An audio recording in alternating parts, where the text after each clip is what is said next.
Bueno, amigos, aquí seguimos en la tarde de hoy, sobre todo porque esta ley del trabajo me reniego rotundamente a llamarla ley orgánica porque no se cumplió con uno solo de los pasos establecidos en la Constitución. Repito, el presidente agarró el decreto de, el decreto de emergencia que él tiene para hacer su rango de decreto, ¿correcto, doctor?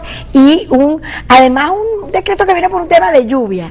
Una emergencia derivada de calamidades naturales. Y valiéndose de eso, hace la ley del trabajo. O sea, como si fuera una especie de inundación. Bueno, casi una inundación. Para la economía venezolana equivale a una inundación. Pero violentando todo lo que es el procedimiento constitucional que ya está evidenciado. Así que, por más que nos lo digan en rueda de prensa, nosotros como abogados y de alguna manera sostenedores de lo que queda del Poder Judicial, hay que decirlo, y yo lamento en el alma que más colegios y más colegas nuestros no se han parado de pie, porque cuando se vulnera el sistema judicial como se está vulnerando, pues la seguridad jurídica no existe y no hay inversión. Sí, y ahora precisamente, Iraida, no hay ninguna esperanza de que la Sala Constitucional, a la cual tiene que remitir el presidente de la República ese esperpento llamado Ley Orgánica del Trabajo, le vaya a decir, esto no es constitucional. Porque esa es una sala arrodillada, servil, yo la llamo el bufete de la revolución, correcto, que es incapaz de decirle no en nada a Chávez. Ahora, apartando por esa ley es inconstitucional por varias razones. La primera, porque las leyes orgánicas tienen un procedimiento especial para su promulgación. Requiere que la presentación ante la Asamblea y la aprobación en el seno de la Asamblea cuente con las 2/3 partes de los votos de los diputados que integran ese cuerpo.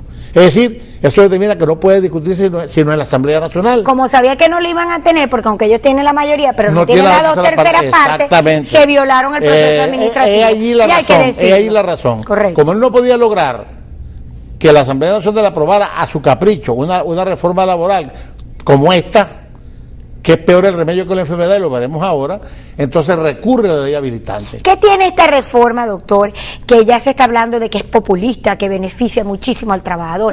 ¿En dónde lo beneficia? Porque el tema del fuero maternal, que lo extiende, yo lo estoy viendo como una grave amenaza, porque entre un ingeniero y una ingeniera van a preferir un ingeniero. Así es, mira. Y de verdad quedamos en desventaja. Mira, la hiperprotección tiende a convertirse en desprotección, eso lo dicen casi todos los autores de esta materia.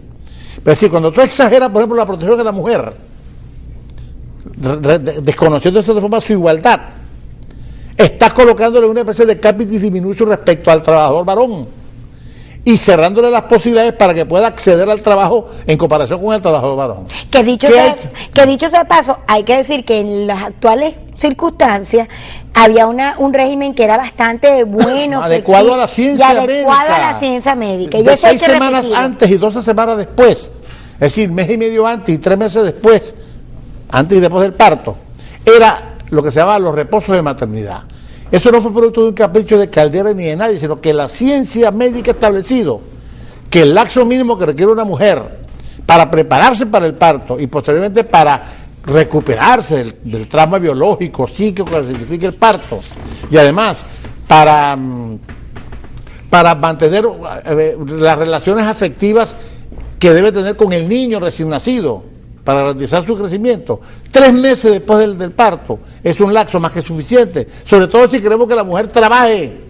Porque si queremos que la mujer esté metida en la casa... No, y que tenga oportunidades, claro, porque aparte de trabajar, que es muy competente, y lo dice uno con mucho orgullo, tenga oportunidad, porque el empresario le va a empezar a echar pluma a esa realidad. Ahora va a estar 6 meses y medio sin trabajar por el hecho de dar a luz. Yo te quiero invitar a un sonido que tengo a propósito de una rueda de prensa, muy triste, de verdad, lo tengo que decir, qué tristeza de rueda de prensa, diciendo las bondades y lo que significa esta ley, sobre todo por el lenguaje y con la altura que se le habla al país, y así es como nos miden, y quiero compartirlo con usted para entrar más a la profundidad de los beneficios que supuestamente cacarean que nos da una ley que, insisto, más aún aleja la inversión y la posibilidad de que este país mire el progreso, que no sea trabajo de funcionarios públicos. Vamos a oírlo. Esta ley no viene a regular la explotación capitalista.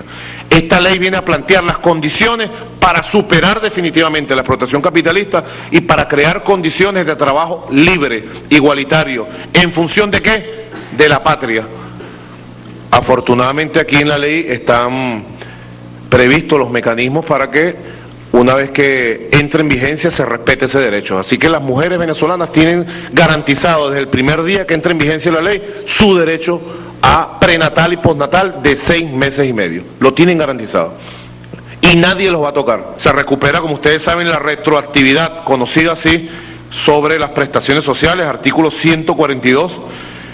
A partir de la entrada en vigencia de la ley, se va a calcular con el sistema que no fue conculcado, saqueado en el año 97. El último salario contando todos los años de antigüedad, ¿no? Y esta norma, como ustedes saben, viene a privilegiar algo que es fundamental, que es la estabilidad en el trabajo. En tercer lugar, los depósitos de prestaciones sociales.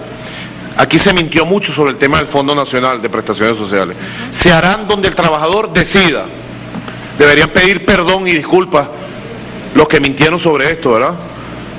El trabajador decidirá si su fondo de prestaciones, sus prestaciones sociales, su cuenta, que aquí todo el mundo sabe de qué se trata, lo tiene el patrón en su contabilidad, de una forma, lo tiene en un banco X, privado o público, o cuando se cree el Fondo Nacional de Prestaciones Sociales, lo tiene en el Fondo Nacional de Prestaciones Sociales. De todas maneras, yo le quiero recordar al canciller que no hay peor patrono en este país que el propio Estado.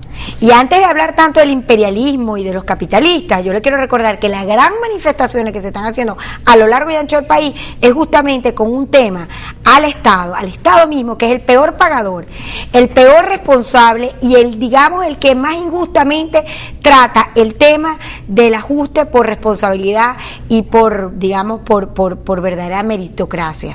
Un ejemplo, cuando se hizo la reforma de 1997, se le dio un plazo al Estado venezolano de 5 años para que depositara las prestaciones de los trabajadores acumuladas hasta 1997.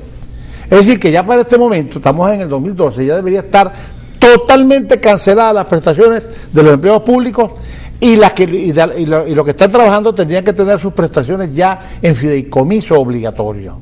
¿Cuál es el resultado? Que el Estado debe más de 30.000 millones de dólares en pasivos laborales y no ha pagado un centavo. Entonces, ¿cómo habla de nefasta ley del trabajo del 97, el ignorante que acaba de hablar, cuando resulta que esa ley creó un sistema que obligaba al Estado a cumplir con el depósito de las prestaciones de los trabajadores del sector público, y no lo hizo? Y ahora viene a rasgarse la vestidura hablando de una ley explotadora. Para comenzar, este señor es tan ignorante que no sabe que no puede haber un derecho del trabajo revolucionario socialista. Dime tú si en la Unión Soviética o en Cuba hay derecho del trabajo, si hay derecho de huelga, si hay prestaciones sociales. Averígüame a ver si es verdad. Ahora resulta que lo siguiente, que es lo que me llama más la atención, que esta ley mantiene el régimen que tanto denosta este señor, mantiene el régimen del pago de 5 días por mes.